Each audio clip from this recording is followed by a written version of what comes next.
Passage to Profit continues with Richard and Elizabeth Gearhart. We are to our final pitch, last but certainly not least. Here we have Kevin Lane with us and his wife, Lori Lane. They have a very cool product called Create a Castle. Hi, my name is Kevin Lane from New Milford, Connecticut. I'm the founder of Create a Castle, along with my wife, Lori. Thanks for having both of us. We're super excited. Create a Castle is a unique year-round product that works both in the sand and the snow. We have invented something new built on the premise of something old. Our patented castle molds give families a fast, fun, and frustration-free way of building elaborate castles and towers, unlike the traditional one-dimensional sand molds. The idea for Create a Castle came to me while on vacation in Laguna Beach, California in August of 2016. Being an artist, I've always had a passion for drawing and building sandcastles ever since I was a little kid. I saw a family struggling with the common bucket-style sand molds that lift off when it leaves half a castle.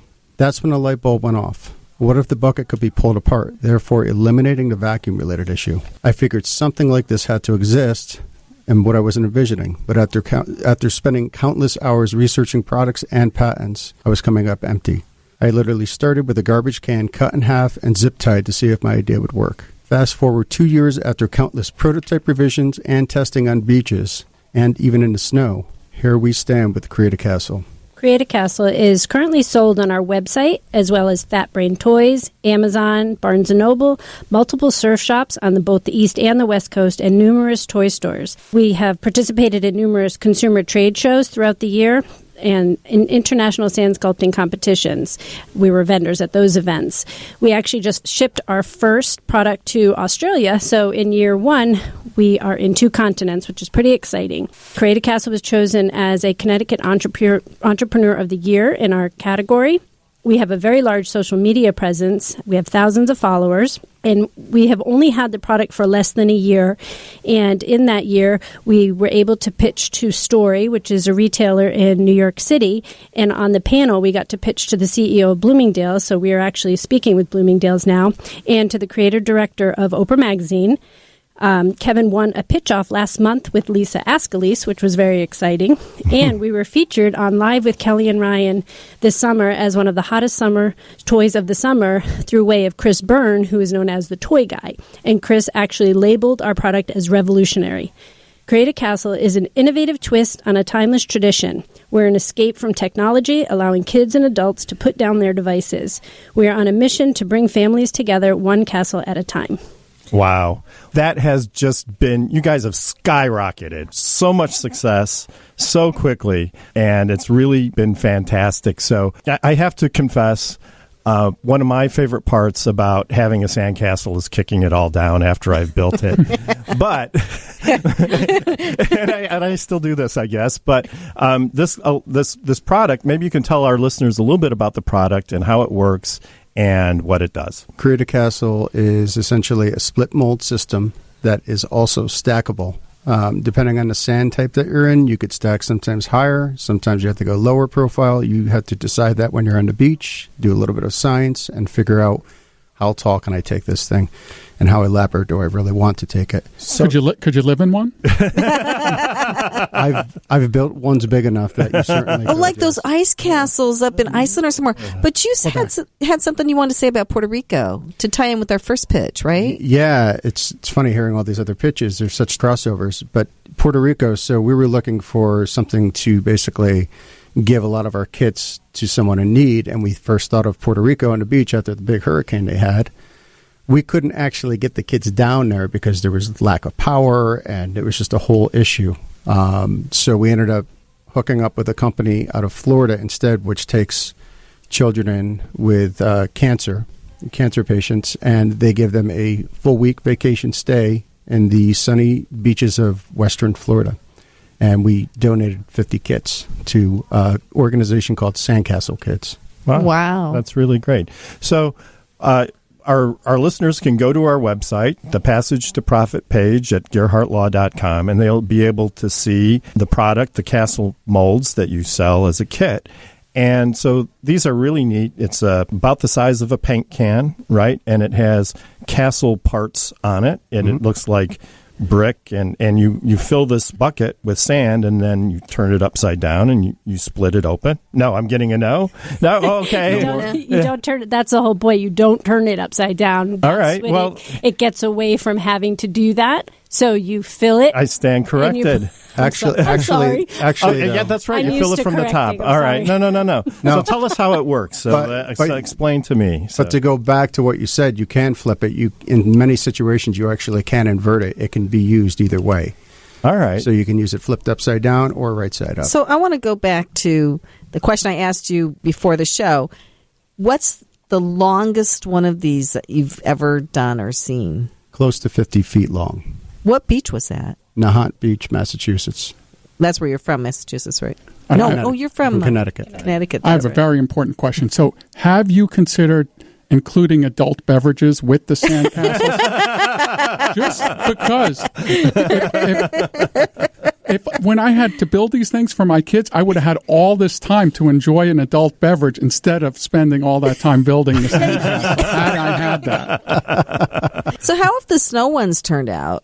The snow has been really interesting, and a lot of the toy insiders are actually telling us that that's the game changer for us because we've basically hit the holy grail with inventing a toy that has year-round usage. And these, what I think is one of the coolest things, I mean, these are very cool, is that you have these little lights. Whose idea was the lights? That was actually my idea. I was going to Clearwater, Florida last December, and I said, this system will wow everybody, but let me take it to the next level. And they had this beautiful boardwalk where thousands of people cross by. And I would have crowds of 50 to 100 people at a time asking me, oh my gosh, how did you do this?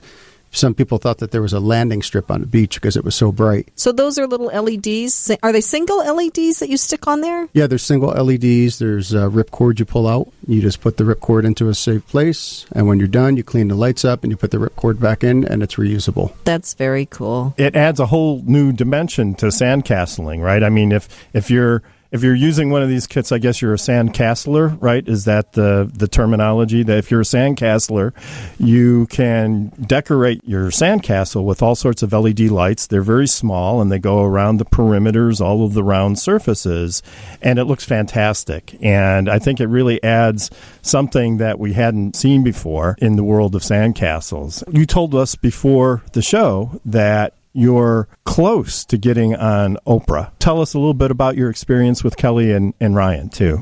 Well, Kelly and Ryan was phenomenal. Just such an exciting day to be on there. And as we sat back and looked, and here was our Create a Castle sand table with the sand table that was made in our neighborhood by our neighbor, Brian.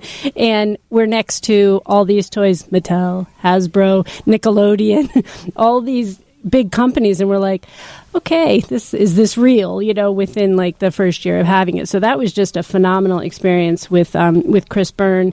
And then with So did being on the show help promote the business a lot? After you were on there, you got a lot of inquiries about all over the country. Even out of the country.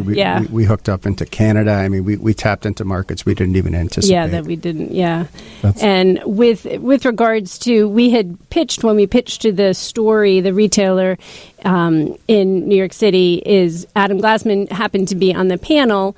And, they liked the product and everything. He was very excited about it. And then we happened to see him again at a gift expo in New York City. And he came by and he realized that it worked in the snow as well, which is, again, the big thing that's a game changer for us. And he was just very excited. And he said, can you make some fake snow?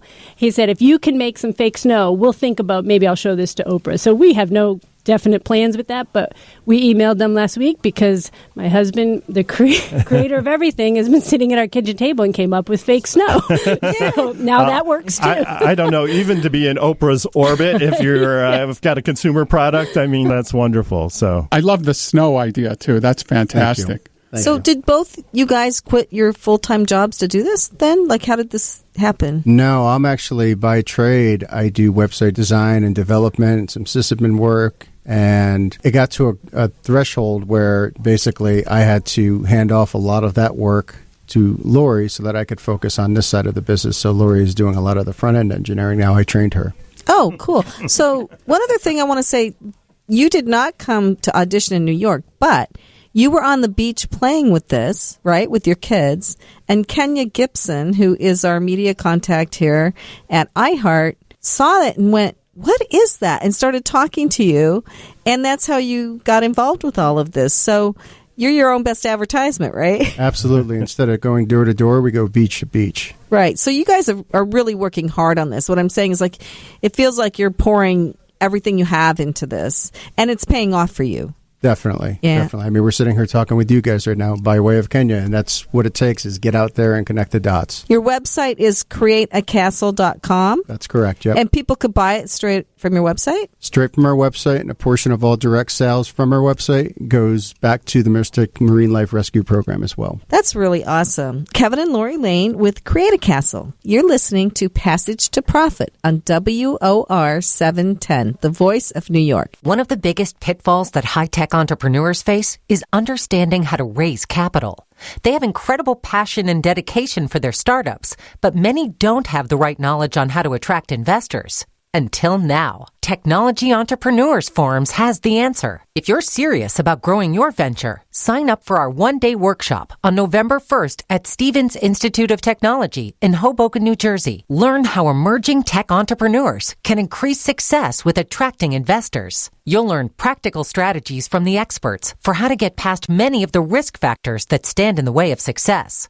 Passage to Profit radio show listeners can get the November 1st workshop details on the events and sponsorships page. See the November 1st workshop details at tef.events. That's tef.events. Sign up today. Seating is limited. This is one workshop you won't want to miss. Now more with Richard and Elizabeth. Passage to Profit. We've come to the end of our presentations this evening, and they were all great. Yes, I'm glad we had such great people on the show today. It was pretty exciting, really. So remember, everyone out there in our listening audience, go to the Passage to Profit page at GearhartLaw.com. That's spelled GearhartLaw.com, and vote for your favorite project. To summarize, we had Achintia Saxena and Arthur Siaka with Business Boot Camp, teaching young people how to start a business. Don Pascal with Om Sweet Home, vegan and everything else free except for coconut butter and other baked goods that are absolutely delicious. And Kevin and Lori Lane with Create a Castle. Go to the Gearhart Law website, GearhartLaw.com. Go to the Passage to Profit page. And you'll see at the bottom, you'll see the 3 pitch presentations. Vote for your favorite one. Whoever gets the most votes gets a little prize. And everybody gets T-shirts who pitched today. I have the design. I just have to get them made. I want to say thanks again to everybody. John Carini, serial entrepreneur. Thank you, John. Thank you, pitch presenters, and our producer, Noah Fleischman, and our sound engineer, Rob Barretts, who really makes this sound good on the radio, and our media maven, Kenya Gibson, and the whole iHeart team. Don't forget to join us next week for another round of pitches and another excellent speaker, and you can start thinking about what your pitch will be. Passage to Profit with Richard and Elizabeth Gearhart on WOR, the voice of New York.